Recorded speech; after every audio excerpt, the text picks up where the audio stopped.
হাইলাকান্দিতে খেলা জমিয়ে দিল কংগ্রেস। অন্তিম পর্বে মাস্টার স্ট্রোক গৌরব গগৈ। কংগ্রেসের চতুর্থ পর্যায়ের প্রার্থী তালিকা প্রকাশ। হাইলাকান্দি আসনে প্রার্থী রাহুল রায়। প্রাক্তন মন্ত্রী গৌতম রায় পুত্র রাহুল রায়কে প্রার্থী করে চমক কংগ্রেসের। ঝুলে রইল শুধু কাটিকোড়া বিধানসভা আসন। অন্তিম পর্বে দূরত্ব মিটল মহাজোটের অংশীদার রাইজোর দল এবং কংগ্রেসের। অখিল গগৈকে দেওয়া হলো শিবসাগর সহ 11টি আসন। মুখ্যমন্ত্রীর বিরুদ্ধে জালুকবাড়ি আসনে কংগ্রেসের প্রার্থী বিদিশা নেওগ। এক ঝলকে দেখে নেব কংগ্রেসের চতুর্থ প্রার্থী তালিকা, তার সাথে জেনে নেব কোন কোন আসন পেয়েছে অখিল গগৈ রাইজোর দল। বরাক উপত্যকার হাইলাকান্দি বিধানসভা আসনে সেখানে গৌতম রায় পুত্র রাহুল রায়কে প্রার্থী করেছে আসাম প্রদেশ কংগ্রেস। তারপর তিতাবর বিধানসভা আসনে কংগ্রেস প্রার্থী প্রাণ কুর্মী।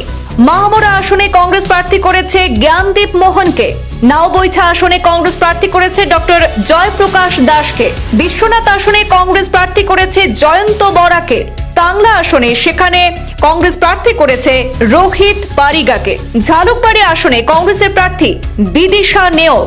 এবার আমরা দেখব যে কংগ্রেসের মিত্রদল রাইজোর দলকে কোন 11টি আসন কংগ্রেস ছেড়ে দিয়েছে। সেই 11টি আসনের মধ্যে রয়েছে মানস, দলগাঁও, ধিং, কলিয়াবর, তেজপুর, শিশিবরগাঁও এবং মার্গারিটা। যে মার্গারিটা আসনে সেখানে প্রদ্যুৎ বরদলৈ পুত্র প্রতীক বরদলৈকে প্রার্থী করা হয়েছিল এবং প্রতীক বরদলৈ সেখান থেকে প্রার্থিত্ব প্রত্যাহার করে নেওয়ার পর সেই মার্গারিটা আসন কিন্তু রাইজোর দলকে ছেড়ে দিয়েছে কংগ্রেস। তারপর রয়েছে ডিগবই, শিবসাগর, মরিয়নি এবং বোকাঘাট। এই 11টি আসন কংগ্রেস মিত্রদল রাইজোর দলকে ছেড়ে দিয়েছে।